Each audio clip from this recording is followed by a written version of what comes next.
We lost to Georgia State. We're sitting here again talking about the same things.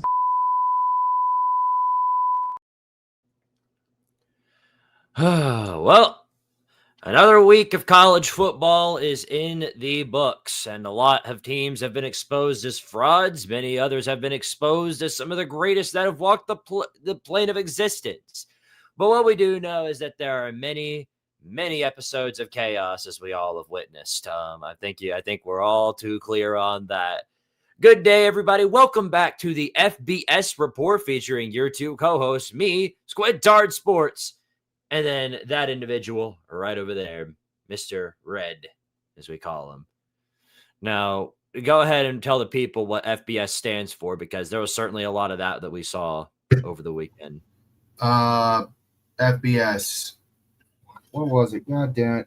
Jeez, what the tip of my tongue? Fried burrito syndrome? No.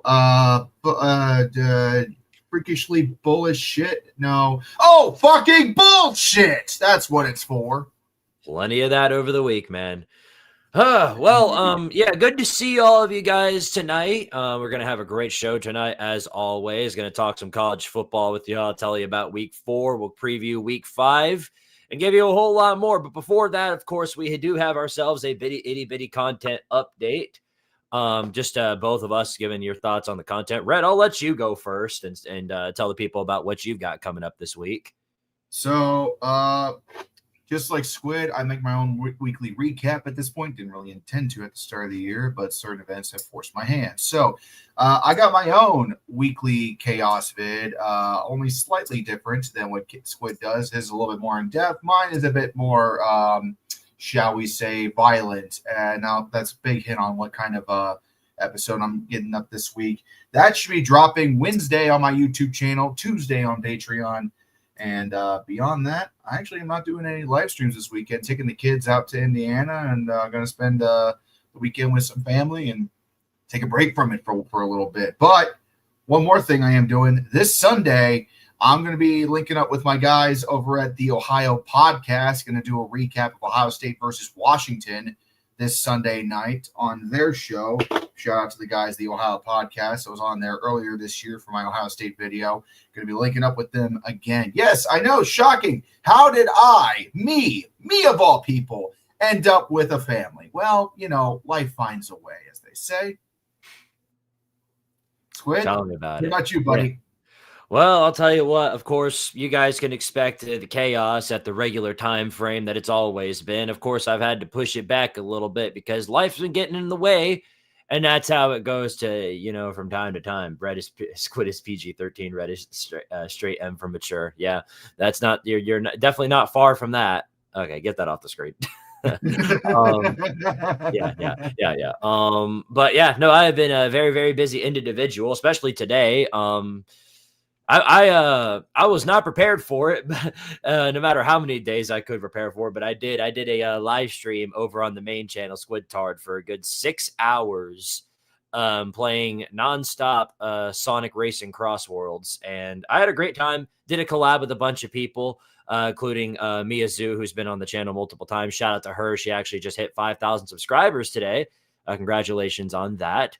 But yeah, no, we did a collab. We just played Sonic Racing Cross Worlds for like 6 hours and stuff like that. We had a great time.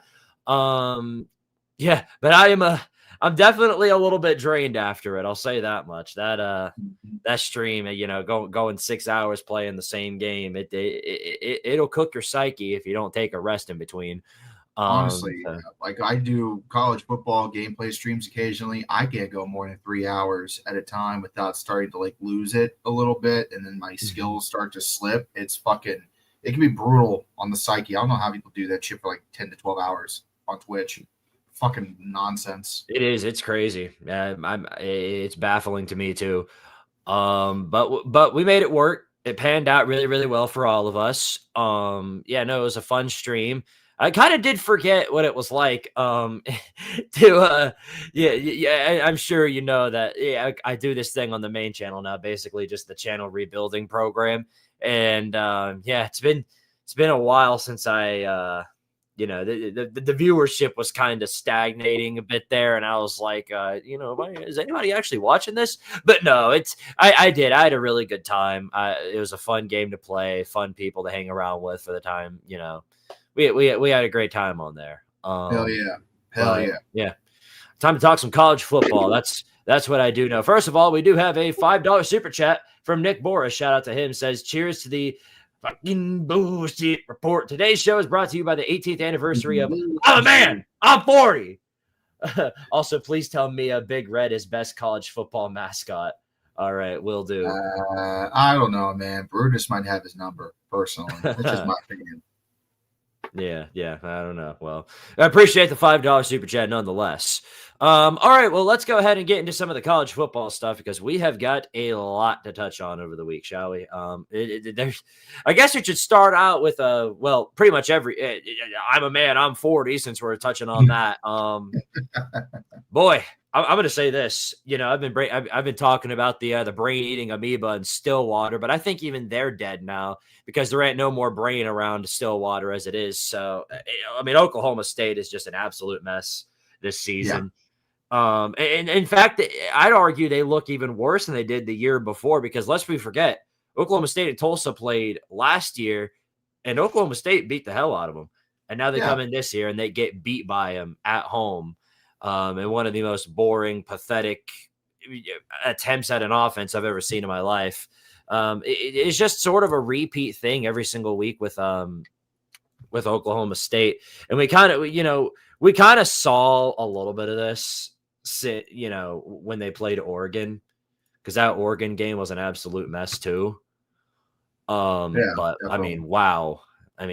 This is pathetic. And you can only blame the injury bug for so many problems on your team. Like nobody can catch the ball. That's not a Zane Flores issue. That's a wide receiver issue. Sure, it would be nice to have Haas Engie around, but I don't think he would fix what's going on with y'all. He just wouldn't. It's just Oklahoma State's just a mess, man. No, I agree with you completely. Top to bottom, this team is an absolute tire fire in the actual sense of the word. Like, you look at that game against Tulsa. Keep in mind, Tulsa was starting their backup quarterback, first-year head coach football team here. They haven't been good, and they haven't been good for a while. I think in the last 3 out of 4 years, they've missed out on bowl seasons. So it's a rebuilding program. And to come out and do this shit against Tulsa, it's a sign of the times in Stillwater. You literally – I said this at the end of last year. Oklahoma State needs to tear everything down to the studs and start from scratch. And they didn't do that at all. They reloaded, sure, but they reloaded with a lot of garbage from the look of it. Nobody wants to come to this fucking school. Nobody gives a fuck about who Mike Gundy is. That's a huge disadvantage if you're talking about trying to get guys in for the portal, NIL, transfer portal. It's bad enough you're in the Big 12. Now you're at the bottom of the Big 12, and you're just not going to be able to retain a lot of those, up-and-coming players on your team. And a lot of the guys you do get that are worth a shit, they don't gel well together because, hey, personality is sometimes a little bit more important than skill set. So I don't know in particular what needs to change at Oklahoma State. It's all bad. It's all rotten. Everything about it sucks, and it all needs to change.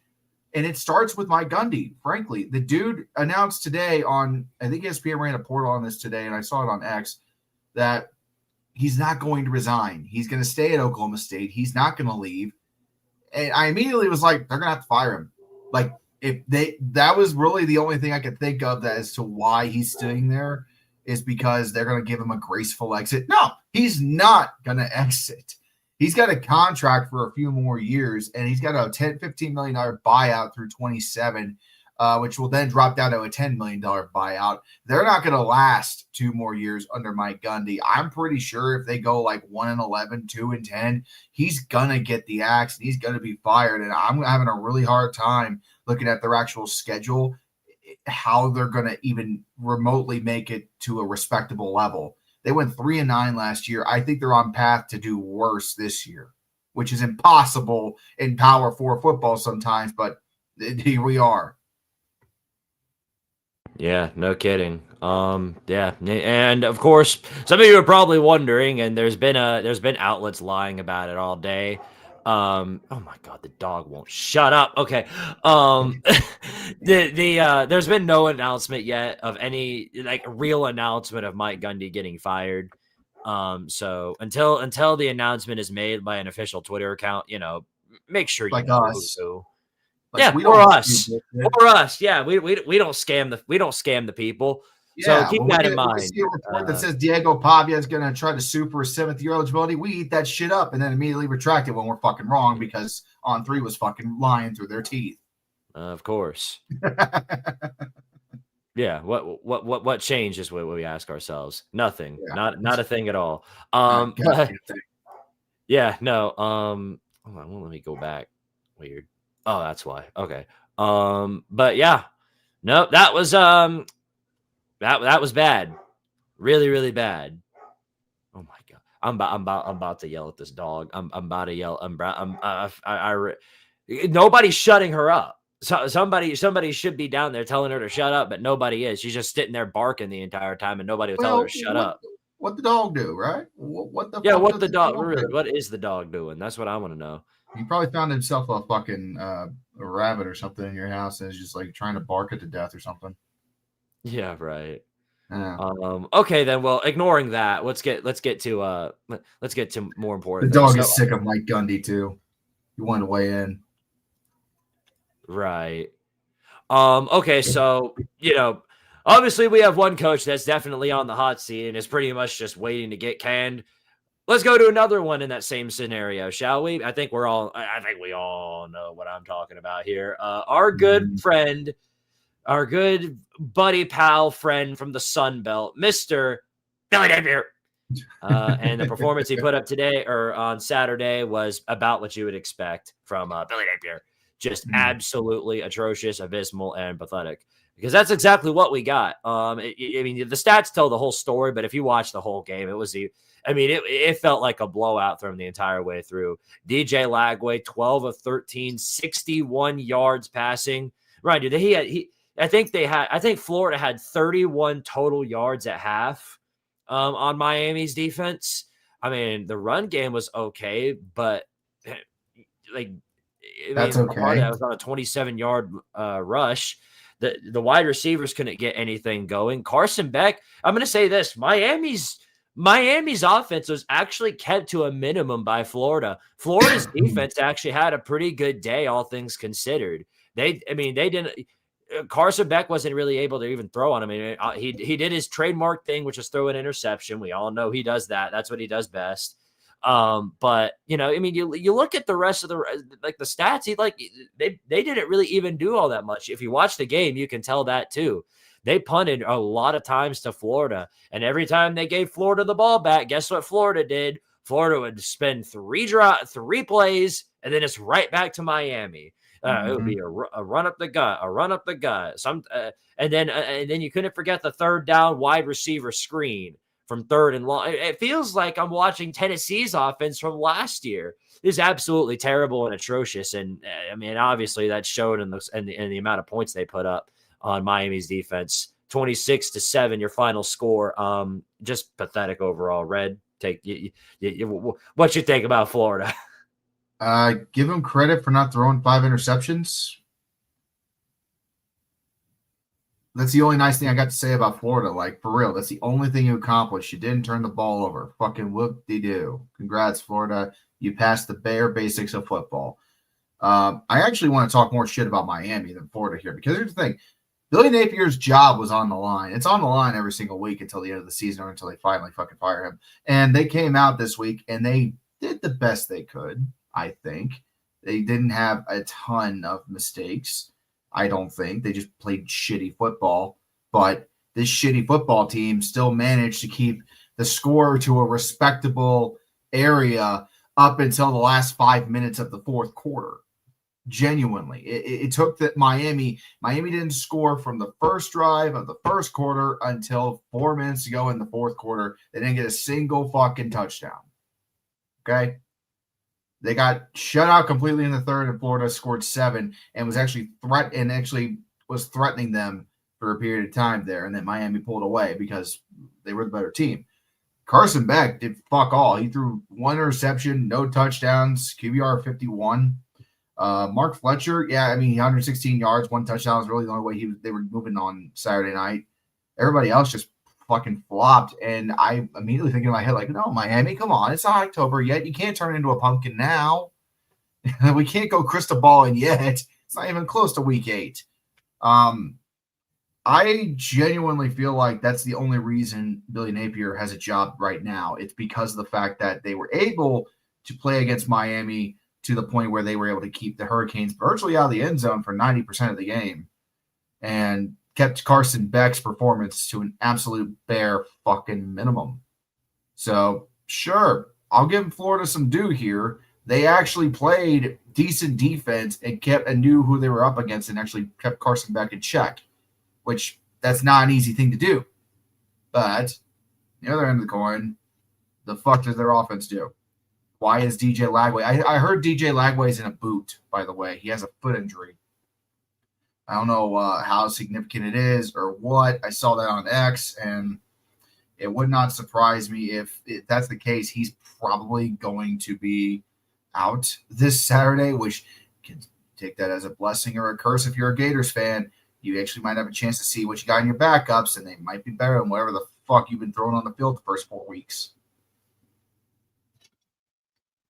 Yeah, no, I'm right there with you. I mean, it's a struggle for sure, man. I don't even know where to start with Florida and just where they go from here. Because, we could talk about what they do if they fire Billy, which it's pretty inevitable at this point that that's coming. But they would hire Mike Gundy immediately. Well,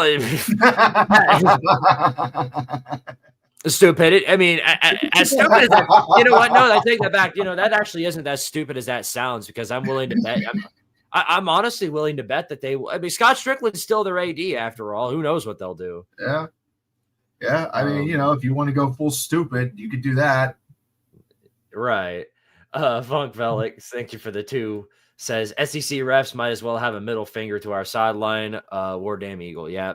So tough loss there, buddy. We're gonna get into that too. Don't you worry. Don't you worry. Salt. We'll get there. Yeah. No. He's a reasonable crash out. Can't really blame him for that. Don't worry. We'll touch on that. You gotta really fuck up for me to agree with SEC fans about something.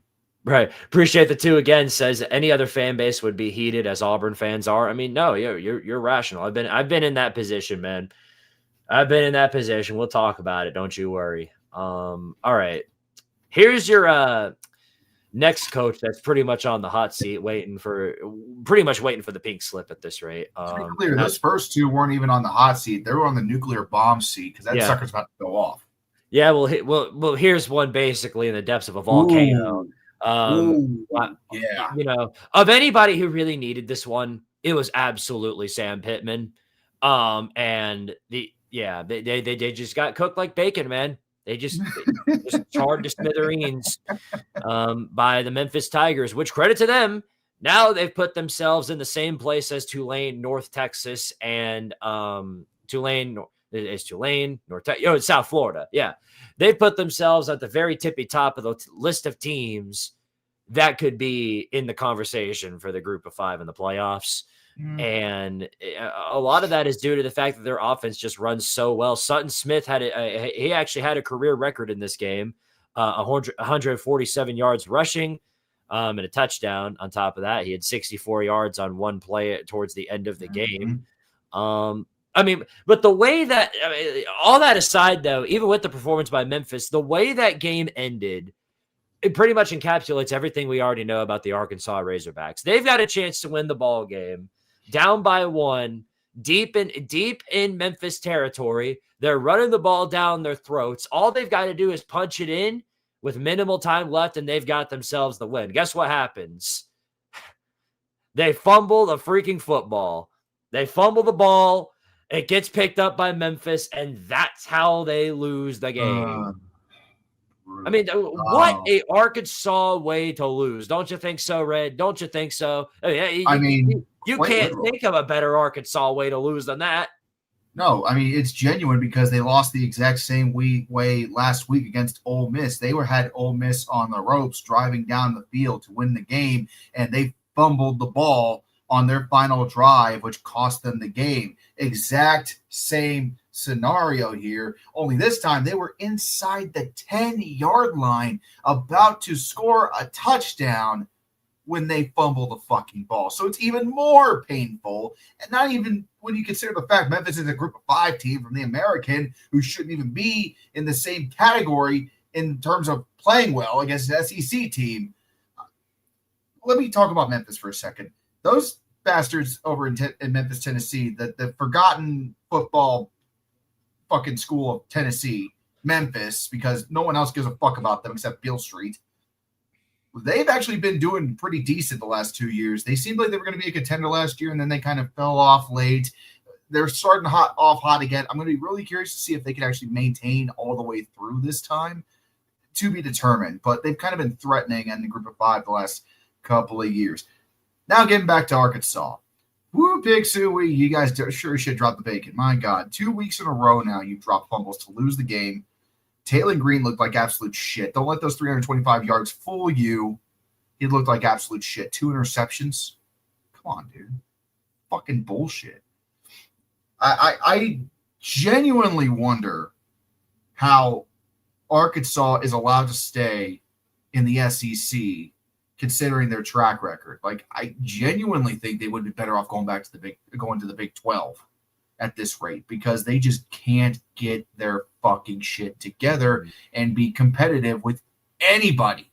Since they joined after leaving the Southwest Conference in the early 90s, it's always been the same old hogs. Spare for a brief moment in 2010 before, oh, wait, you're playing Ohio State in the Sugar Bowl. So it's the same old bullshit with Arkansas, and I feel like us making fun of them is just, it's kind of like kicking a baby across the street. But you know what? It's just Arkansas, dude. It's terrible. It really fucking sucks. And I used to live there for a year. They're passionate about their hogs, and I feel for them because they don't have anything else in Arkansas to cheer for. Right. Well, first of all, Kevin, appreciate the 5, buddy. Says, firstly, I'm with Fawn on this one. Not happy at all with how the Auburn game went down. Secondly, Arkansas has a grip of bacon. I swear to Christ. Yeah. No, I mean, someone needs to tell them to stop eating the bacon grease. They got a curse of bacon is more fitting. They can't get out of their own way, man. And no matter, I mean, that was the worst accident I've seen from Arkansas since Bobby P crashed a motorcycle. Jesus Christ. Yeah, no, that was bad. That was a flat out mess.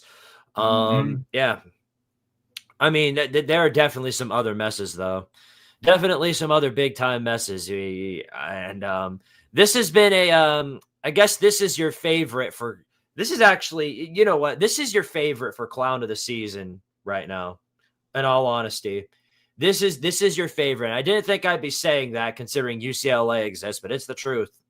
Considering what you thought of them in the offseason, this is absolutely the favorite for clown of the season. Yeah. What a disappointment they are. And what a clown show this is turning into. Dabo Swinney gets on the air last week, goes on and on and on about, I won 2 national championships with Clemson. If they want to fire me, they can go ahead and fire me. There's all this, woe is me. I'm better than all of you. Like that type of mentality all over again.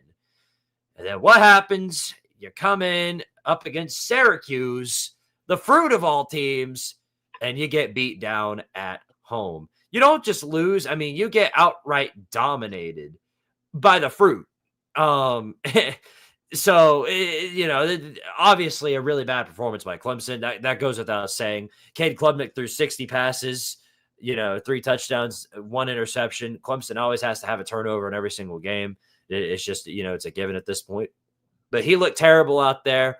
The run game for Clemson was an absolute mess, besides Adam Randall getting a few good runs in. The fact that they kept turning the ball over just kept screwing them over. It's the same problems for Clemson over and over and over again. You think Garrett Riley would be this great hire for him, and he just disappoints me every single week. But no. I mean, give credit to where it's due to Syracuse. They had their way with Clemson's defense, throwing all over them, running all over them. They had all kinds of fun with the defense for Clemson. And a lot of that was definitely due to what we saw from Steve Angeli, the good old jelly bean. 18 of 31, 244 yards, 2 touchdowns, no interceptions. Now, a win like this, unfortunately, does not come without its consequences. And that consequence is in the form of the injury bug.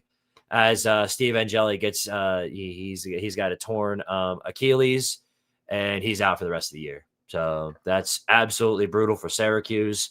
And they were having a really good run. Now Ricky Collins, we'll see what he can do once he starts next week or whenever they play. But definitely going to be missing Angeli Bean. I imagine I will be missing Angeli Bean. I think college football as a whole will be missing Angeli Bean. But tough loss for Syracuse, but a great win for them on the road. But this goes without saying, I think, Red, but Clemson's just, they've gone from not only just being frauds to just being outright terrible. I mean, we thought they were going to own the ACC, and the ACC appears to have owned them. So, it's bad. It's bad, real bad. Yeah, let me just expand a little bit on the Angeli thing. Dude's a fucking warrior. He got a knee injury in the first quarter. I think a Clemson player fell on it weird when they were tackling him after he dove forward to try to get a first down and had to sit out of play. Had to put a knee brace on for the whole second half. When I first saw he was out for the rest of the game with the injury, I figured, his knee just gave out under him and he'd be back in a few weeks or something. No, it was something else completely different. Like his entire dude got his ass whipped by this Clemson defense. Make no mistake about it. The Clemson defense is tough, and they beat the piss out of him. Just like they beat the piss out of Haynes King. It was a win, but at what cost, right? So huge ups to him and the rest of Syracuse, because that's brutal to lose him. But that said, Clemson, I got 3 words for you. Wait till next year, because at this point you're out of the playoffs. There's no fucking hope of that. Like, you're out of the playoffs. Klubnik's lost any chance of winning the Heisman. Dabo has been exposed. His entire fucking system needs to be completely redone top to bottom if he's going to be anything competitive. Some people might say, it's because you play in the fucking Red, that's 4. Fine. Fuck it. 4 words. Whatever. I can't count. Seriously. I had a C average in math. Look, I'm not going to sugarcoat anything here with Clemson. Y'all are fucking terrible. Okay? You're just terrible. Any good team that's actually playoff caliber takes care of Syracuse, takes care of Georgia Tech. Bar none. Y'all ain't doing that. And because y'all ain't doing that, now you're on the outside looking in. I don't know how the fuck LSU was kept so close in check week 1, and yet y'all can't put these games away and even just get blown out by Syracuse at home. I don't know if it's a morale thing. I don't know if it's a personnel thing. I don't know if it's a gut check thing or a leadership team or what. But Dabo isn't helping the situation coming out, before this game saying, oh, man, 9-4 is our worst season we've ever had in the 14 years I've been here. That's the worst we've ever done. And, we have these expectations that are so hard to meet. Yeah. Well, dipshit, you set those expectations when you won 3 national titles. Sorry. If you can't live up to the expectations anymore, kindly fuck off and let somebody else try at it, Oh, you don't want to go to the beach? Fine. I'm sure Florida will be more than happy to take your ass. I'm just saying. Or Oklahoma State. Go rebuild another program and make them into a power. Just get the fuck out of Clemson here soon if you're able to, because it's going downhill and it ain't getting better. I feel like it kind of feels like we're watching the dying day.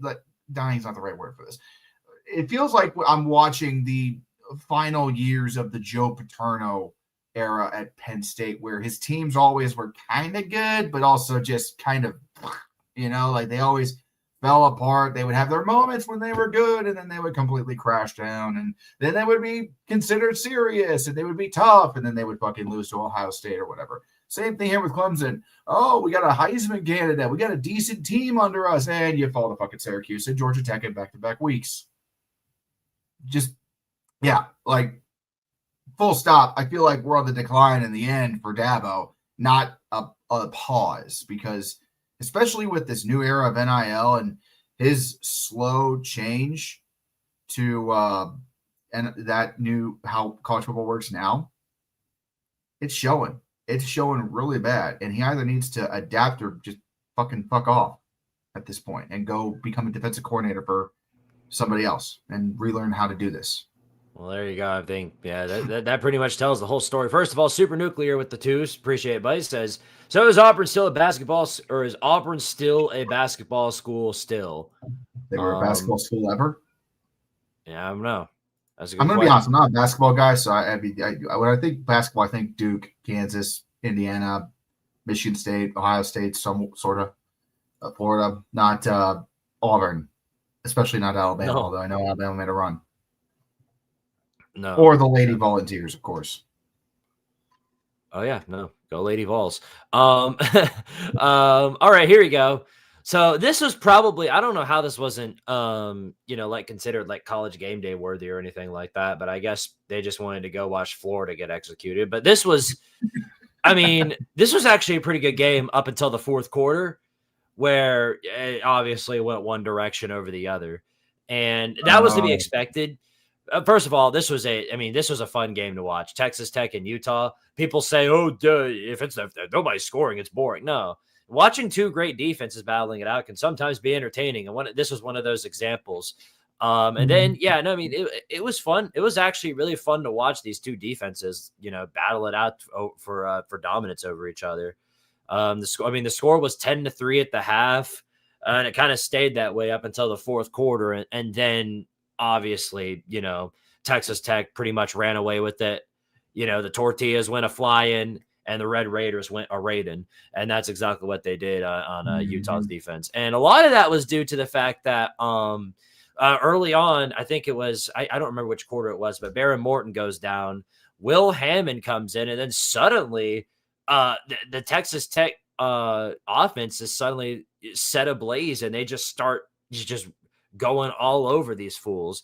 And I think a lot of that is due to the fact that Baron Morton he's a pocket passer. He's a quarterback that'll stay back in the pocket and do work there. He's not one that's going to run around you the entire time. He's not a dual threat like that.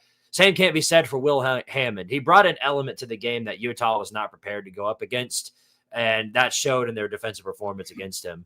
169 yards through the air, 61 through the ground. 2 touchdowns. He played a way better game for sure. And I think that definitely it's one of those cases. It's weird, because this is one of those cases where Utah's injury chart is lesser than the team that they're playing against. But they still found a way to blow it in the end. So even when it's not even them, injuries always find a way to screw over Utah. And that's exactly what happened in this game. Now, of course, I'm going to mention this about somebody else too, and we're going to get into that game shortly.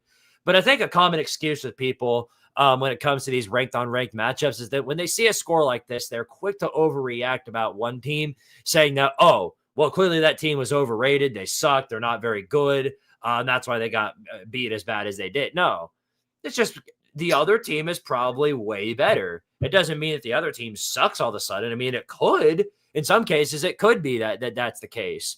But you can't confirm that until you actually see it. Mm-hmm. Yeah, I completely agree with you completely. And I think we're going to rehash that here a little bit later on when we get to a particular game. I think all you fuckers know which one I'm talking about. As for this one, I'm just going to be upfront here. This is Texas Tech's money well spent. They've invested over $28 million into NIL to get the best players they possibly could buy onto their team for this season to make a run for the Big 12, make a run for the playoffs, and save Joey McGuire's job. And I think with this result, he's definitely at least done one of those things. He's saved his job for the moment. I think he'll be safe regardless of result, as long as they just keep winning and getting the wins where they need to, whether or not they make the Big 12 title or not. That said, you could say that Utah might not be that bad, but Devin Dampier threw 2 interceptions and no touchdowns in this game. He was very, very inaccurate with the passing, and it shows quite a bit there. He had a couple of really cool throws. I saw he had an early bomb to what was it? He saw had an early touchdown pass that got negated due to a penalty or whatever. And after that, they were just shut down the rest of the way. Texas Tech's defense completely swarmed them. And for Tech, I mean, I want to see more. That's the thing with these games as well. On the flip side, oh, this team's really bad. Okay, shut the fuck up. We don't know. I want to see more from Texas Tech. Guess who they got to play in 2 weeks? They're off this week. Guess who they play next weekend, Squid? Who's that? You'll never believe it. 4-0 Houston. 4-0 Houston, who will likely 4-0 Houston. They're 3-0 currently, but they got a cakewalk game coming up this week. So probably going to be 4-0 Houston, a team that has kind of surprised people and shouldn't be, 4-0. Well, we're going to find out just how good Houston is. And we're going to find out if Tech is able to take their opponents seriously every single week in the preparation. It'll be another test for them. We'll get a better idea of, I think, what this team is going to be as we get into the meat of the schedule once we get to week 6. But for now, I just want to say good job. Hey, you know what? You guys can do the bare minimum, beat ranked teams. So that's good. That's a great sign for your Big 12 championship aspirations. Now, if you can beat Houston and then you can beat Kansas, you might be cooking with something here. We'll see. Well, you heard it from him, so I guess we'll find out a little bit more about Tech. I already think they're a really good team. I think that showed in the talent fee that they brought to the table. But I also think Utah has potential to get things, right the ship, get their stuff together, and then have a way better season than they had last year. So we'll see. We'll see. I'm very high on both teams, and for good reason. Well, my thought on Utah, to wrap that up real quick, is just they're just rebuilding. They're rebuilding. Like they got a lot of work to do on their own side to get the team to where it needs to be, where it once was. It's a project team. It's a lot of parts just kind of thrown together to make it work this year. I feel like so. The fact that they started off so hot is a testament to how well their coaching staff has adapted to all the changes that happened during the offseason. So credit to them. They're just not where they need to be yet, and that's okay. You can still be developing and still make a bowl game. Yeah, to make a bowl game, huh? All right then. Well, yeah. No. I get what you're saying. Here we go. So we just touched on one big time matchup that didn't go the way they wanted to hear. Now this is probably the biggest shocker of the week, I think, in a lot of people's eyes, and for good reason. Yeah. A lot of people picked Illinois outright, including me and Red, I believe. And we all kind of thought that they were going to go in there, make some sort of defensive matchup, and then just, sort of pull away with it later on. But the complete opposite happened. In fact, this was pretty much over at some point in the second quarter. You could just tell that it was over then. I can't believe Kirk Cignetti actually said something true. He said we beat the bleep out of top 25 teams, and then he actually went in there and then beat the bleep out of a top 25 team. Now, again, I feel like he was sort of pushing it at the end there. He was still slinging the football. He was. It wasn't like Illinois was just like giving him turnovers and then they'd go and kind of just score because the other team gave up. No, he was like slinging it out there. He had his guys in pretty much on Illinois' fourth and third stringers. He had his first stringers in there, basically slinging on him the entire time. So, I definitely think he pushed it with that.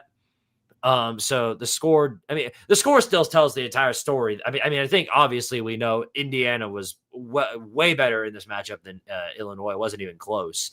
But Illinois was going into this game as a top 10 team. And while we know they're not a top 10 team now, what we do need to realize is that they're still a pretty good team. They're just not as good as Illinois. But people are so quick to jump. Illinois sucks. Illinois sucks. Illinois sucks. They had their four stringers in against Indiana's first stringers, and they couldn't stop them. Yep. All right. Yep. This sucks. Yep. Worst team ever in the history of history. No, of course not. That's not how it panned out. But I mean, great performance by Indiana the entire way through. Still, at this point, they're going to be a top 15, top 10 team. And if they continue to win out, they could be making another run at the playoffs. I mean, great job to Kirk Cignetti for actually rebuilding this program and turning it into something that's a legitimate threat in the Big Ten. So we'll keep an eye on them. I know they play Oregon coming up pretty soon. So who knows? Who knows what could happen? Who knows? Yeah. We've seen crazier things. I want you guys to look at the Illinois rushing yards total for this game. That's it. 2 yards rushing. That is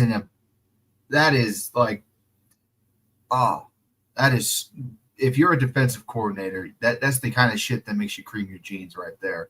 2 yards rushing allowed the entire game. Sorry. 2 yards rushing allowed the entire game by Indiana. That Luke Altmaier, negative 27 yards rushing. Caden Fagan, 18 yards rushing total. His longest run was 6 yards. There is just granted, okay, you only carry the ball 20 times, half as much as Indiana did. Gotcha. Maybe that's the fucking problem. But then again, they were on the field for 3 plays and gone. 3 and outs, 3 and outs, 3 and outs, 3 and outs, 3 and outs. I saw them cross the 50 maybe once or twice during the course of this game. It was just a complete Indiana Hoosier teabagging from start to finish. From the block punt that kicked it all off, because that did happen, and then just touchdown to touchdown to touchdown. 5 touchdowns thrown by Fernando Mendoza. Are you fucking kidding me, bro? That is an insane amount. I thought they were going to put up 70 on them towards the end. You can say that Indiana was running up the score a little bit. I believe in the mantra of if their first stringers are still on the field, don't pull your first stringers. Don't give up. You keep fighting that good fight till the very end. Just, they're not going to try to hurt you, but you got to keep going after them if they're coming after you. And if Brett Bielema legitimately was pulling his players out early, because I thought I saw Alberto Mendoza come in, not Fernando, Alberto Mendoza come in sometime in the fourth quarter to play cleanup. He just didn't throw the ball at all. Right. Yeah, that is what happened. Yeah, I saw him come in late in the game, and I was live streaming this. So, I saw it. He didn't throw the ball. He was in for 2 or 3 series. That's why he's not showing on the passing yards. But, you got to play until the final whistle. And it does prove that Brett Bielema is the opposite of clutch still. Nothing's changed from his days at Wisconsin and Arkansas. He still is allergic to the primetime lights. And I think Illinois should still be fine. Genuinely speaking, 9-3, 10-2 is still technically possible, but you're in for a bad day when Ohio State comes to Champaign in a few weeks. We're walking in with the yellow buck, and we're walking the fuck back out with the yellow buck. I'm sorry, Alana. It's going to be a bad day. I'm just glad we don't have to play Indiana this year because that team fucking scares me now. If you are a Big Ten opponent and you got Indiana on your schedule, you are shitting yourself right now, especially if you're Oregon, who is a little bit of a project themselves. Yeah, they're ranked high. Yeah, they've played well to start the year, but they had so much that they had to absolutely replace the last minute to start the season, not to mention one of their top wide receivers is injured. So it's going to be a dogfight, and I think the fact that Indiana played exceptional defense in this game tells me that come against Oregon in a couple of weeks might be something interesting for all of us who are used to Indiana being the doormat. Oh yeah, no, that age is over. That's what we know. They are no longer the doormat of the conference. Yeah, 2 yards as a team is wild. Pretty much stole the words entirely out of my mouth. Then Drax says that. Get back to Crossroads, buddy. All right, so I guess, we've got so many games to touch on, and so little time to do it. It feels like because we need to get to the Oklahoma game. We need to get to the Oklahoma game. We got to talk about that fucker. We got to. I'm going to start that one off right now. No. By all means, and just go right ahead. And just go on a little bit of a rant here. Why is it that every goddamn week we get bullshit with the referees in major college football? I can understand the FCS, D2, D3, JUCO, NIIA. Like, I can understand shit like that happening. This is the top. This isn't even like MAC. This isn't even like Conference USA. This is SEC football, and y'all are missing blatant penalties. If you don't know what the fuck I'm talking about, one of the Oklahoma wide receivers in the second quarter, they did a trick play where the wide receiver pretended he was being subbed out. Well, nobody else ran on the field. Instead, when the defense stopped looking at him, he stepped on the sideline, stepped back on the field, ran a go route straight for the end zone, and he was wide the fuck open. Easiest touchdown of his life. If the referees actually knew their head from their ass, they would have threw the flag and called a 15-yard penalty for faking up substitution, which is turbo illegal against the NCAA rulebook. But they didn't. And instead, the NCAA, or not the NCAA, the SEC had to make a half-assed apology on X and say we're handling the matter internally. But Oklahoma still keeps the win. And that touchdown meant that this game did not go to overtime and Oklahoma won. That literally was the difference in the game, that illegal touchdown. And so you got to really fuck up big time for me to say that I agree with SEC fans. Yeah, I fucking agree with you, dumb bastards. This is bullshit. Y'all, Auburn got hosed, man. Auburn got fucking hosed in this one. This should have gone to overtime. This should have been an absolute, overtime thriller. I think Oklahoma still would have won either way, but that's beside the point. Auburn got screwed in that regard. And again, like, faking a substitution in general, you just can't do that, and these referees should fucking know better. That's all I got to say on the matter. I don't really care about the play. Oh, actually, I do. This is why I think Oklahoma would have won even if it went to overtime.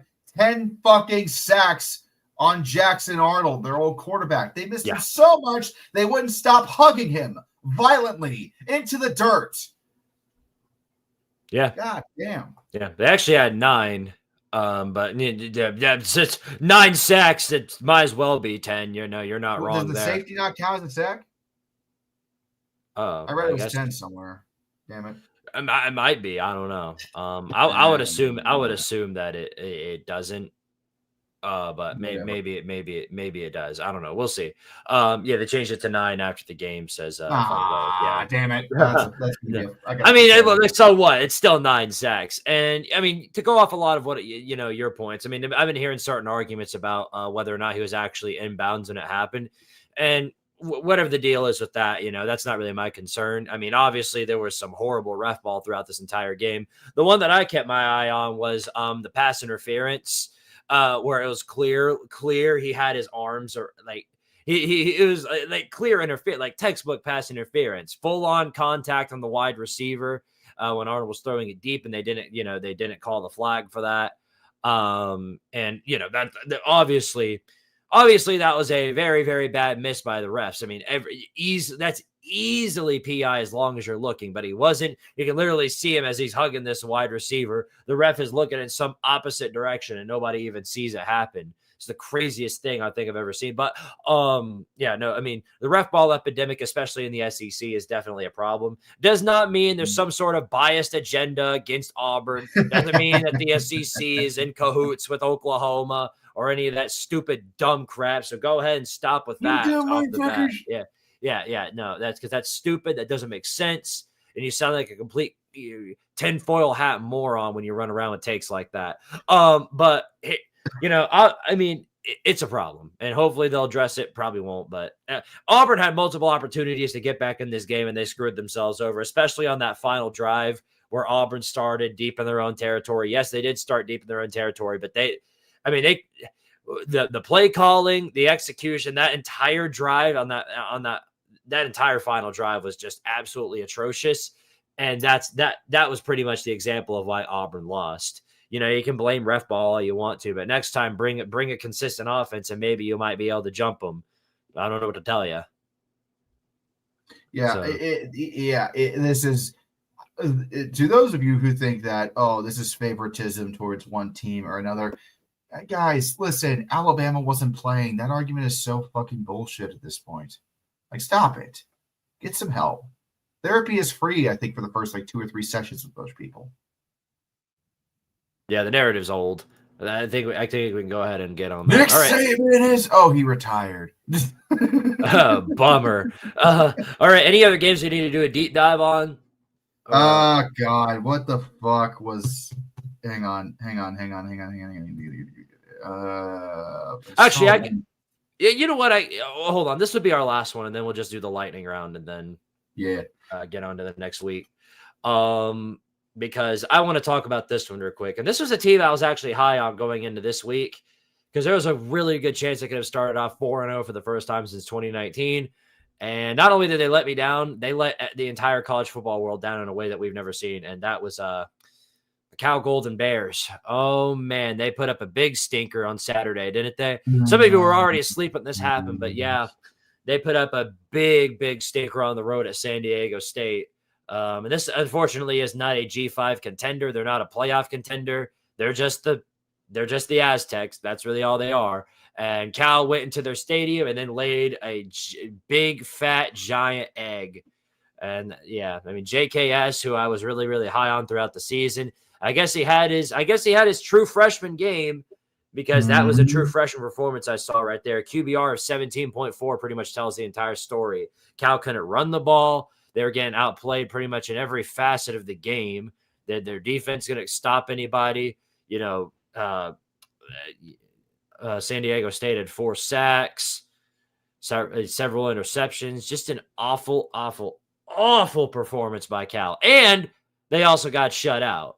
And they don't preserve that shutout. They don't even get the brownie points that Billy Napier in Florida got. They don't get anything. They get absolutely nothing.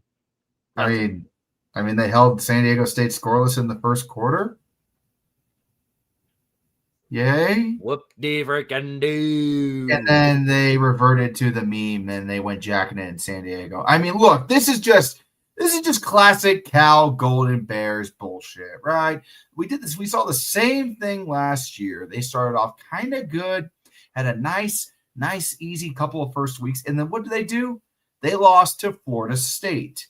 They were one of Florida State's 2 wins last year. I remember that game, even though I didn't get to talk about it because I was sick. I remember that game very well. So it's just reverting to the meme, honestly, at this point. Like, there's no – I know you were high on JKS, and I'm sorry, buddy. I know you really thought that he was going to be something. He's just another Cal quarterback. He ain't no Aaron Rodgers. He's just another Cal quarterback. And this game just kind of proves it to me. QBR of 17.4. You could have done better by just spiking the ball into the dirt for 60 minutes. That's how bad he was. You got to intentionally fuck that up to be that bad. I'm sorry. Dude was overhyped. You go up against the Aztecs, who have been they've been a mess for the better part of the last 4 years.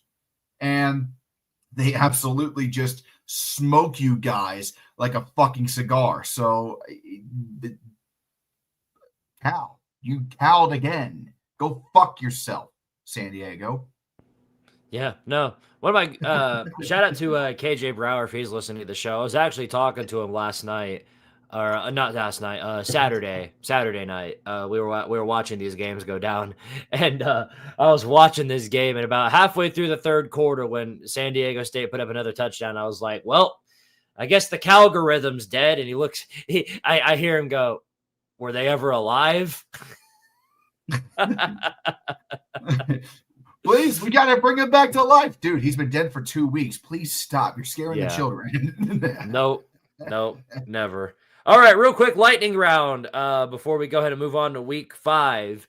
Let's do a couple of shout-outs. Shout out to Oregon, who's undefeated. They beat up on Oregon State, who's now 0-4. So clearly we know the loser there. And real quick, rest in peace to the Civil War. They will not be playing next year, that game, due to the bullshit and conflicts from realignment. But it will resume in 27, so have no worries. True. The Platypus Trophy will be exchanged again, at least we think. I don't know. Oregon State might eventually start winning again. Who the fuck knows? Yeah, right. We'll have to find out. Because it's a 2-team conference, I swear. We're not that bad. We just got a bad schedule because it's 2 teams. Yeah, right. Call me when you have 8 teams next year. Yeah, well, another rivalry that's unfortunately dying this year is the Iron Skillet. Shout out to TCU for getting the jump on SMU, getting revenge on them. TCU's they're going to remain undefeated at 3-0, so congratulations to them.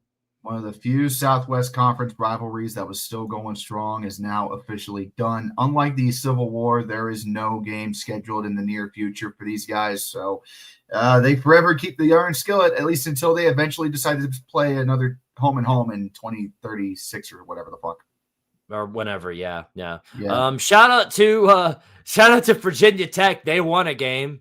Hey, I honestly thought you were going to lose to Wofford. Woo! Yeah, we owned for Wofford. Good job. Congratulations. Bomb versus Nuclear Baby. I don't fucking know. Yeah, you want to talk about somebody who to shout out to for being undefeated. Shout out to the Turtles, Maryland. They're 4-0. But I've seen this story all too many times before. They start out really good in September. Everybody's like, oh, watch out for Maryland, Squidtard. And then October rolls around and what happens? They fall flat off the face of the earth and quite literally turn into a big fat pile of AIDS and die. That's literally what they do.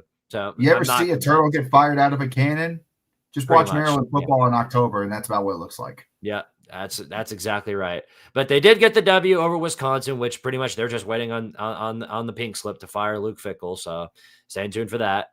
But are they actually going to do that? Because the athletic director came out and backed Luke Fickell and say, no, we're not going to fire him. We fully support him. Like, if you think about it, if the athletic director fires Luke Fickell, the athletic director could get fired for fucking up the hiring of Luke Fickell so bad that he had to fire him again. So, there's no way out. It's the cycle is eternal of bullshit with Wisconsin right now until somebody above the athletic director says, that's enough. We're just going to just break everything down to the studs. Nope. Yeah, you pretty much said it there. Shout out to Michigan. Your favorite team.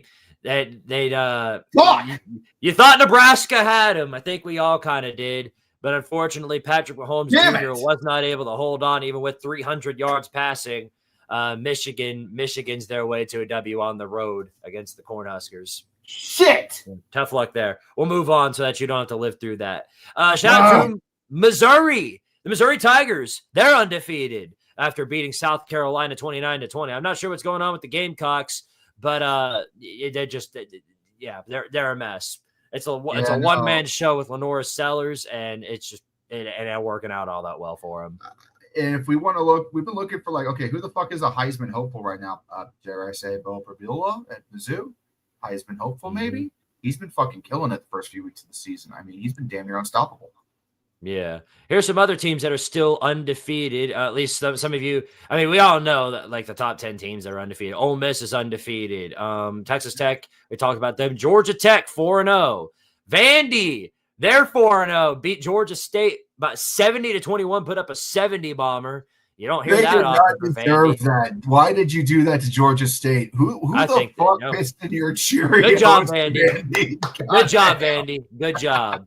USC, they're 4-0. You wouldn't have known that because they started their game at 11 o'clock at night for us Eastern timers, but they did. They're 4-0. So congratulations to USC for beating up on Michigan State. Jaden Miava might be the truth.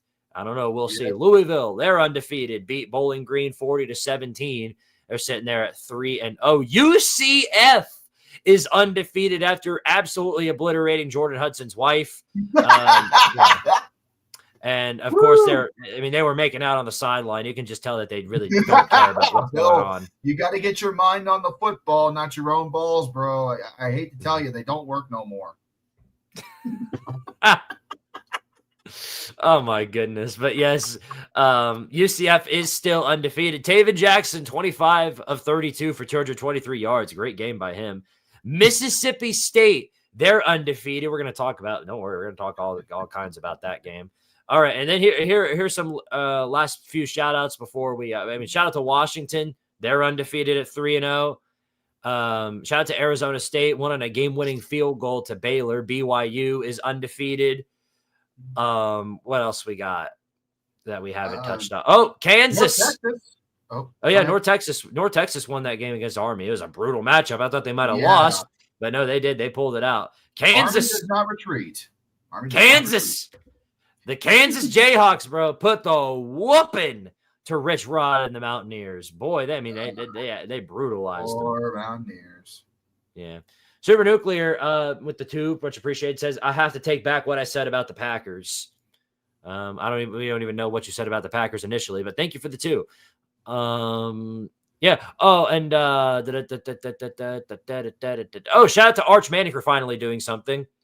Yeah, Arch. Can I just say, Arch, Sam Houston did not deserve that fucking stare down in the end zone, buddy. Like, what the fuck are you doing? Staring down Sam Houston when you make a touchdown, and you're just like, yeah, I'm bad. Yeah, I'm the fucking Arch Manning. Yeah, what the fuck you gonna do about it? Bro, I was like, dude, I play at Sam Houston. Who the fuck do you think you are? Yep.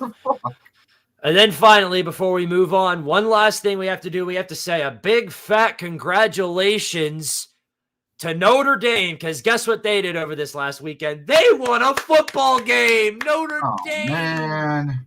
I know. The 0-12 experience cannot be done. But they did win the football game. Give credit where it's due to them. The day Notre Dame goes 0-12, the entire state of Indiana that's not a part of South Bend will be jumping for joy. I can tell you that from a few sources I have. They all fucking hate them except for South Bend. Well, there you go. You heard it from the man. All right. Well, let's go ahead and get into week 5, shall we? We got a lot. We've got some games to talk about. I think we're going to touch on these we're going to touch on as many as I can. And forgive me if we go a little too fast, but time is already scarce as is. And to be honest, I'm running on fumes right now, so I've got about a couple more one-liners in me before I pass out. Well, I mean, come on, man. You can't be giving up when the going gets tough. Don't get going. You sit your fucking ass at that chair, Squid. You do a line of coke, and you keep yourself going in this motherfucker. You hear me? You sit at the chair all day, man. All day. But anyway. I want 72 hours a fucking day, bro. Blah, blah, blah. Yeah, take a look at that. Take a look at that. We got a ranked matchup here. Illinois is still ranked after losing the way they did to Indiana. And USC is having to travel on the road to face them. USC is favored by almost a touchdown. They're a 6.5-point favorite. Do you see USC beating them? Do you see USC putting on the hurt just as Indiana did? Or does Illinois get revenge? Or I guess retribution for what happened last week? I mean, Mayava's a pretty damn good quarterback. He's really been shining the first few weeks of the season, which is the reason why USC has kind of slithered their way back into the top 25 of the AP poll. But that said, Altmaier, he had a bad game against Indiana. Yeah, sure, whatever. I get it. I think that they get their revenge. And it's at home in Champaign at noon. USC is going to be kind of groggy. They're going to be playing thinking it's 10 o'clock in the morning.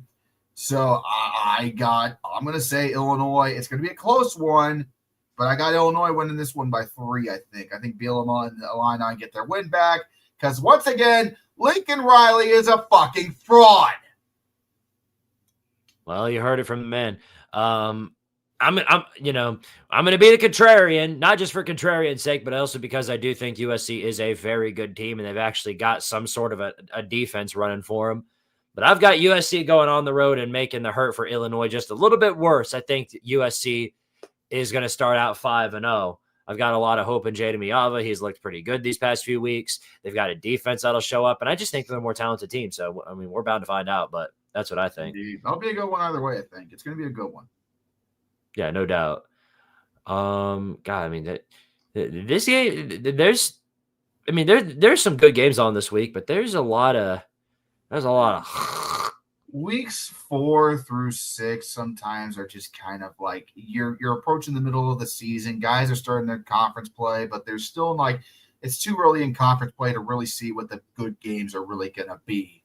You know what I mean? It's not until we get into mid-October to where we get the really. Oh yeah, no, there are some real. there are some really, really good games. For we'll get a couple of appetizers here and there. I know this weekend in particular, there's 2 games in particular people are drooling at the mouth over. Yeah, right. Well, here's one. Here's one in particular that I'm really interested to see. Undefeated number 4 LSU on the road in Oxford to face off against undefeated number 13 Ole Miss, which is also 4-0. Both of these teams have a lot on the line. They have hopes of reaching the SEC title, potentially the playoffs, if everything lines up for them. They've both been having woes on certain sides of the football. LSU's offense has not looked up to par, and Ole Miss's defense has certainly had some fraudulent issues come up as well. LSU's coming into this game as a 1.5-point underdog, which is very surprising. I will say I am quite a bit shocked that Ole Miss is the favorite here. It's a tough one. It's a tough one to say for sure, but Red, who you got? I really don't want to pick Brian Kelly, but I'm going to pick Brian Kelly and LSU for one reason only. Again, Ole Miss is begging to get knocked down a peg. They found a pretty decent option at quarterback in Chambliss, and he's done pretty well the last game or two he's played in. But at the same time, I know they just beat up Tulane, which I was really hoping Tulane was going to pull through and tell Lane Kiffin to shut the fuck up, but we didn't get that, unfortunately. Tulane is still going to Tulane it. I think that LSU coming out into this week, I think that they got to beat up Southeast Louisiana pretty hard and look pretty good. They got some more momentum, I think, right now than Ole Miss does. And I know a lot of people. I see the poll right there. 75% of the fans think Ole Miss is going to win this one. If you scroll back up, I saw that chart, which kind of amazes me. I figured it'd be a little bit more 50-50. 73% of the fans think Ole Miss is going to win.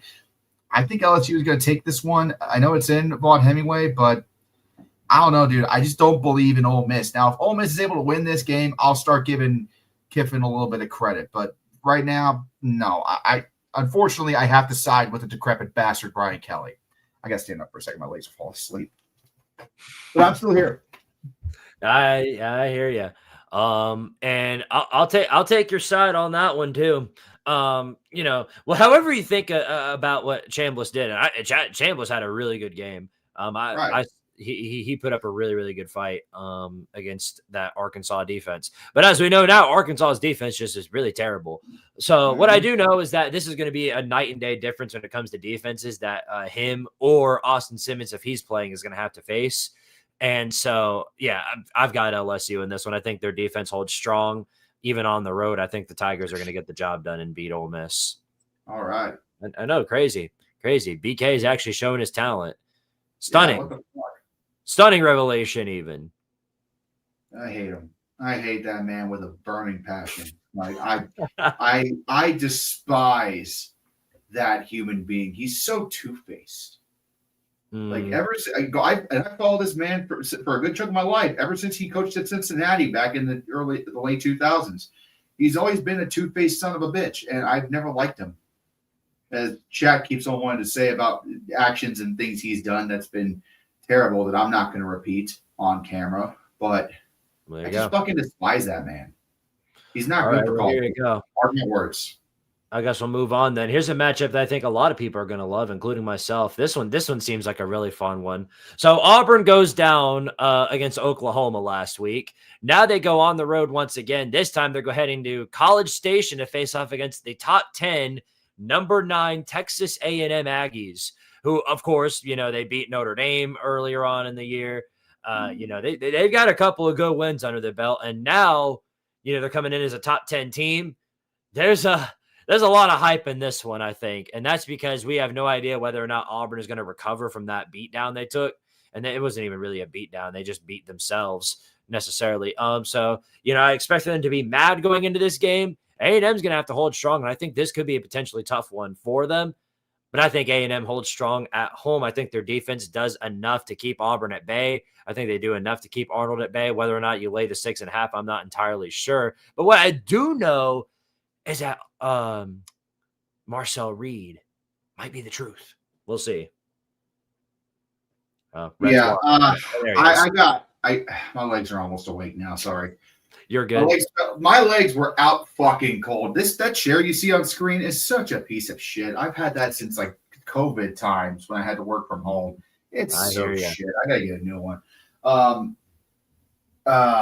gonna go with Auburn on this one. Primarily, like I know Texas A&M, like College Station, 100,000 red asses yelling God knows what and bus driver chance at them. Jackson Arnold, I think he's going to come back and rebound in this one. A&M, they gave up, God, how many points did they give up against Notre Dame? 40, I think. And they only won because a kid dropped the snap on a field goal attempt. So, like, yeah, you scored a fuck ton. Marcel Reed had himself a day in South Bend, but you're going up against a team that actually has a decent defense who shut down Oklahoma for most of the game. Yeah, I'm gonna side with the Tigers here personally. You know, it's 8-3, same as ever was. It's gonna 8-4, same as ever was. I think that's gonna happen again this year. And that's not a dig at Mike Elko. It's just the way things are at A&M. So, yeah, gonna go with them. Here I come. All right. Well, there you go. You heard from the individual, and yeah, I am a whole individual. All right, great stuff. Okay, then. Well, let's go ahead and move on here, because I know. I mean, obviously, there are some really, really good games coming up that we've got to discuss too. Yeah, I think again because there are two games that everybody's got their eyes on, and we'll just go ahead and waste no more time, and we'll just go right into them and cover those, shall we? Because I think this is the one. I mean, College Game Day is going to this one. Everybody's got their eyes set on this game right here.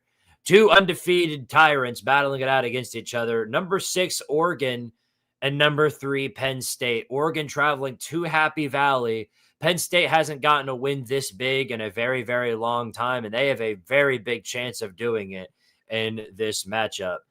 They're coming in as 3.5-point favorites against the Ducks. Both teams are very talented, as we have seen firsthand.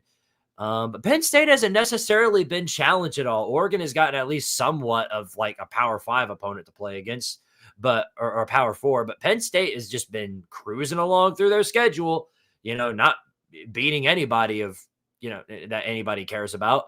But now we finally get to see them against some true competition, and it's going to be a brawl for sure. Red, since you're the Big Ten guy, you tell me what you think.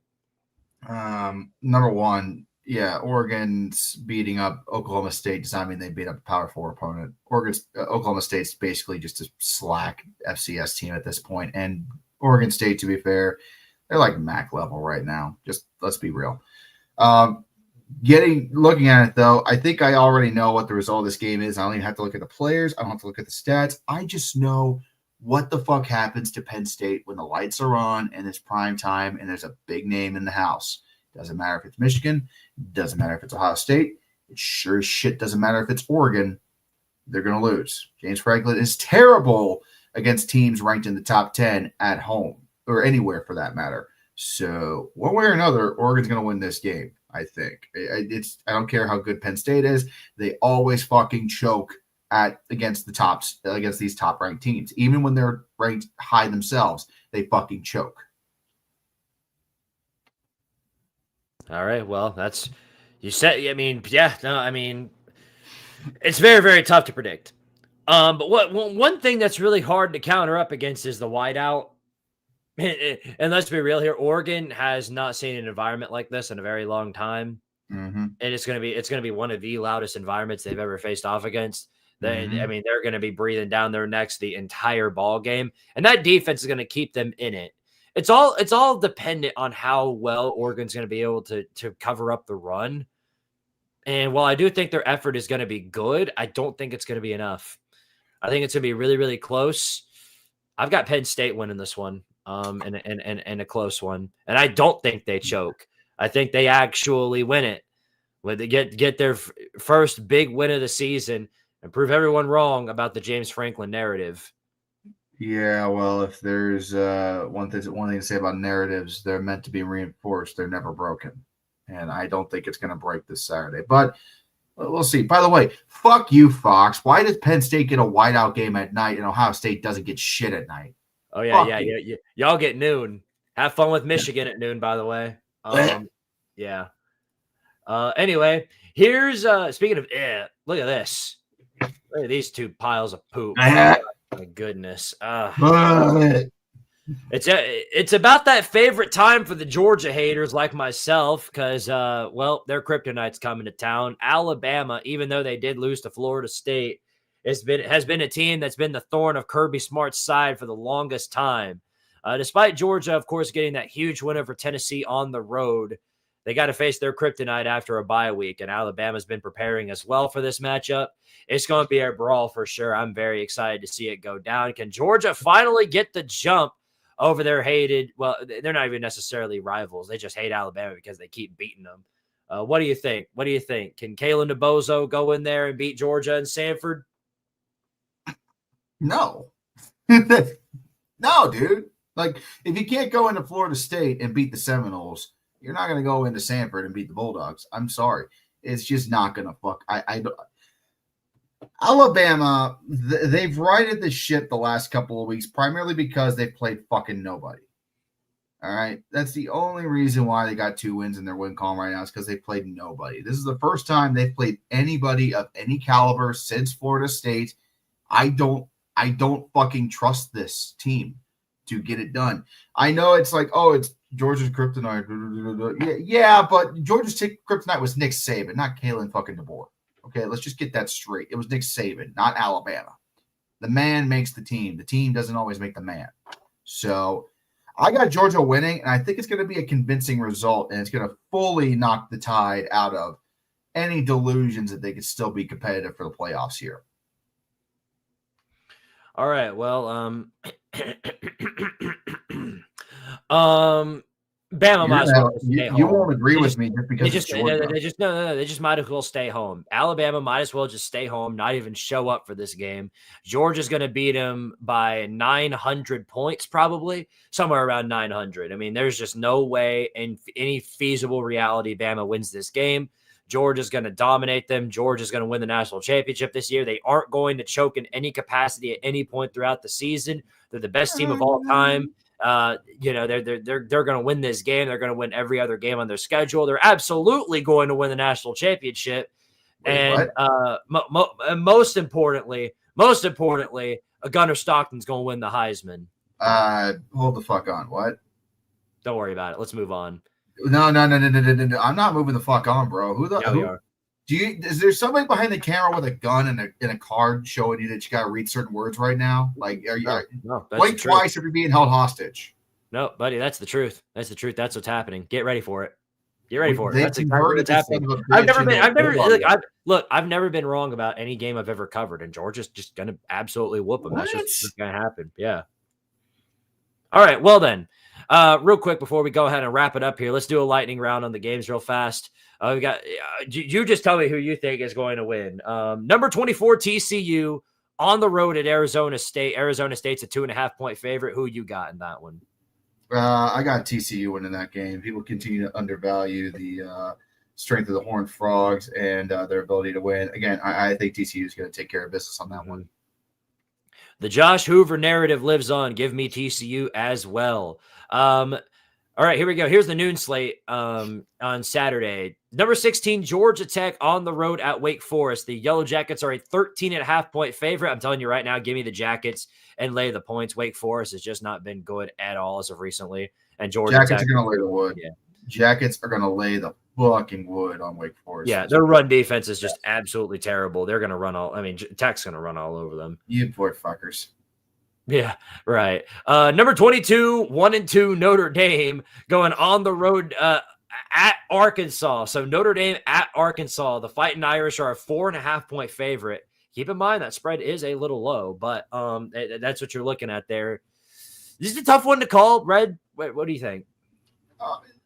Unfortunately, the Irish are going to win this one because Arkansas is just going to fumble it on the final drive like they've done the last 2 weeks.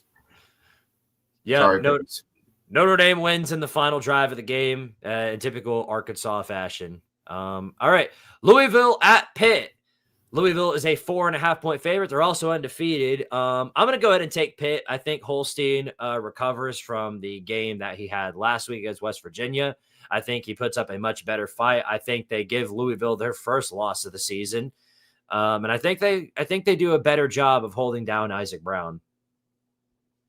Yeah, give me Pitt on this one. Louisville, they really haven't shown anybody anything that they can really do yet, and there's just a lot of unknowns there. So naturally, you're going to speculate, well, maybe they could compete with Pitt. No, Holstein's too good at quarterback. I'll take the Panthers on this one. All right, there you go. Indiana, number 11, Indiana at Iowa. Indiana a 7.5-point favorite. After what I saw, I'm taking the Hoosiers every day of the week. Even though I do like Mark Gronowski, I don't think it's going to be enough. It's going to be a tougher challenge for Indiana. It's not like Iowa is just an absolute dog shit team. Yeah, they had a tough matchup against Rutgers last week, but at the same time, Iowa's defense is an absolute juggernaut, as they usually are. So they're not going to be able to throw up 60 points on the Hawkeyes. I hate to tell you, but I still like Indiana to win this game. The fact that they mugged Illinois so hard last week, it's just going to go to show. It just goes to show the firepower they have on offense. It's going to be even hard even for Iowa to contain it. So, Hoosiers all the way on this one. All right, there you have it. All right, here. This is a battle of the undefeateds. Actually, undefeated Arizona at 3-0 and undefeated Iowa State at 4-0. Iowa State's a 5.5-point favorite in this matchup. It's at Iowa State. You think they get the job done in Jack Trice? Yeah, I think Iowa State gets the job done in this one. They've been pretty solid to start the year. They got the week off last week after, cruising to 4-0. I mean, cruising. They had a little bit of a toughie against Iowa week 2, I think, for the Cy-Hawk Trophy. But, yeah, buddy, I still got the clones in this one. Arizona, though, shout out to them. They've made some headways this year, and they're working their way back. Mm-hmm. All right, well, let's just go ahead and get into the final 2 games, and then we'll call it a wrap unless anybody has any more if we have time. Mm-hmm. So here we go. This is I'm sure you've got some things to say about this one, as this is also a battle of the undefeateds. Ohio State, the number 1 team in the nation, facing off against 3-0 Washington on the road. This game's at 3:30 on CBS. Ohio State's coming in as a 9.5-point favorite in this one. As you would expect, they're heavy favorites, whichever way you look at them. Red, you take it away. Tell me what you think. I mean, it could be a trap game. Genuinely saying that. It could be a trap game. Washington's no pushover. We know that they've been on a very quick rebuild over the last 2 seasons after the national championship run they had. Last year, it was an absolute, kind of dog shit, but this year they've kind of started to kind of work their way through it.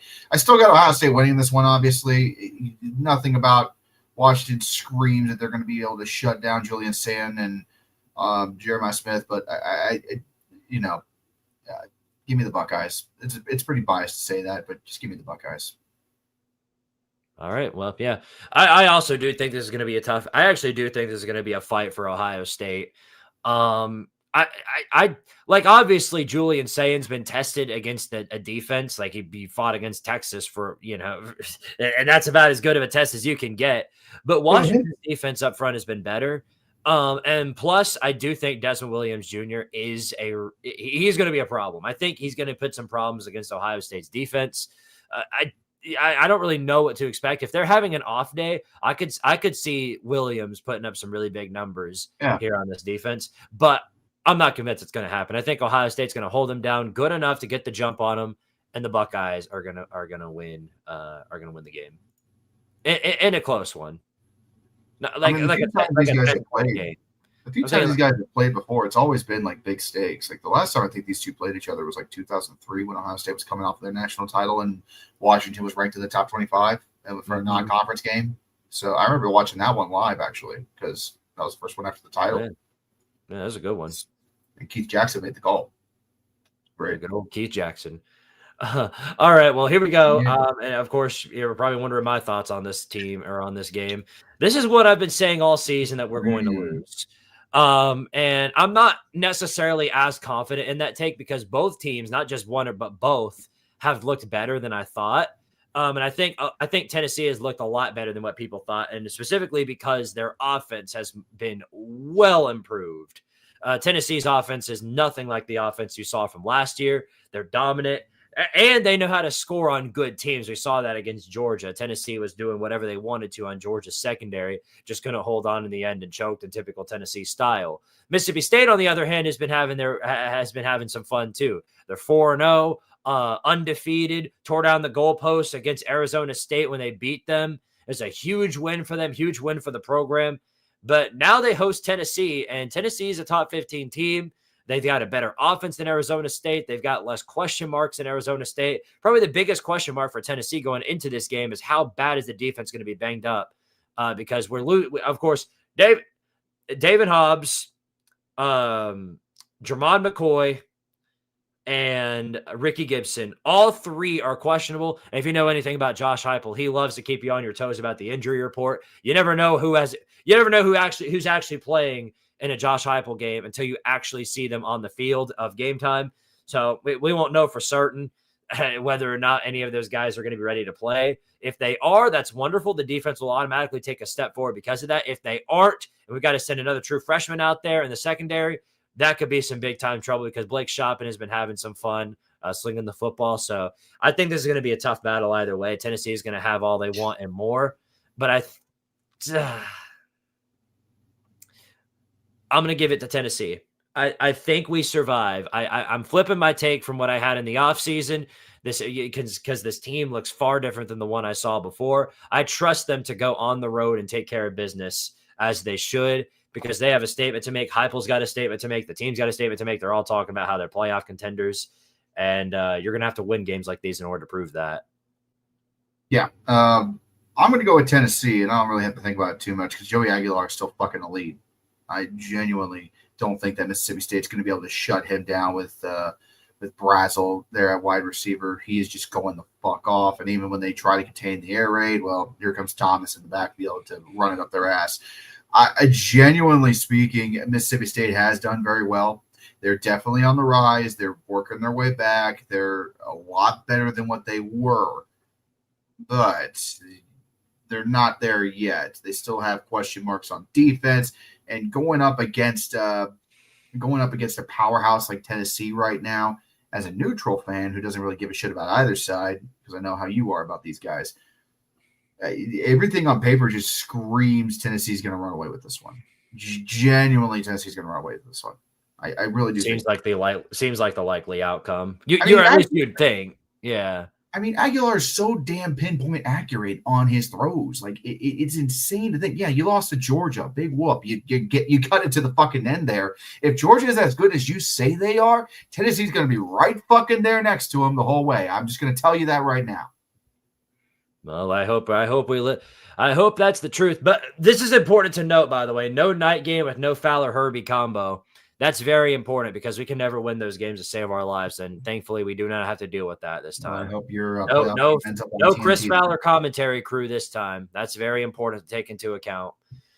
Yeah. Well, that's all she wrote for this week. I mean, there's more games, but you know, we don't need to talk about UCF and Kansas State. Who wants to talk about that? Ugh, I don't.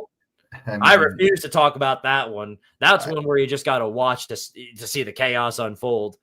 So, it's Red, you got any final parting words before we call this show a wrap? Yes, I apologize to the Nebraska fans that I gave too much hope this past weekend when I said that Nebraska was going to beat the piss out of Michigan. I definitely jinxed your asses. I am very sorry, Husker Nation. Please take the corn cob out of. Never mind. No, I'm going to just say once again, thank you guys for the support for both of our channels, for getting on this fucking wild ride. This dumbass over here, I shit you not, is working himself into the fucking grave to produce content every single week for you crazy fucks. And you know, he deserves every little bit of support that he gets. Thank you for the little bit of support y'all have given me as well. We just hit 6,000 subs on my channel, which is crazy because I hit 5,000 3 weeks ago.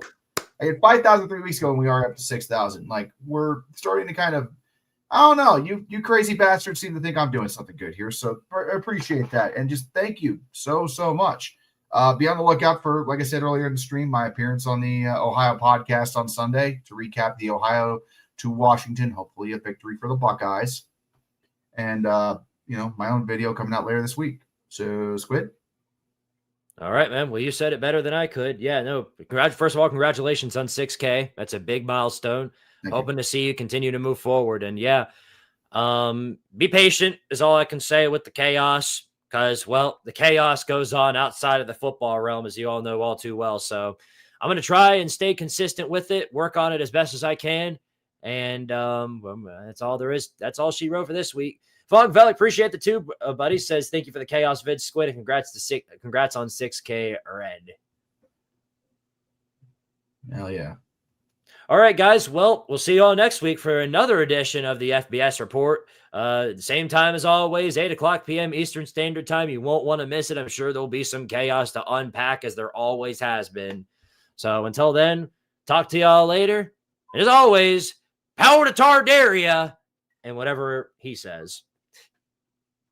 Make sure you brush your teeth twice a day.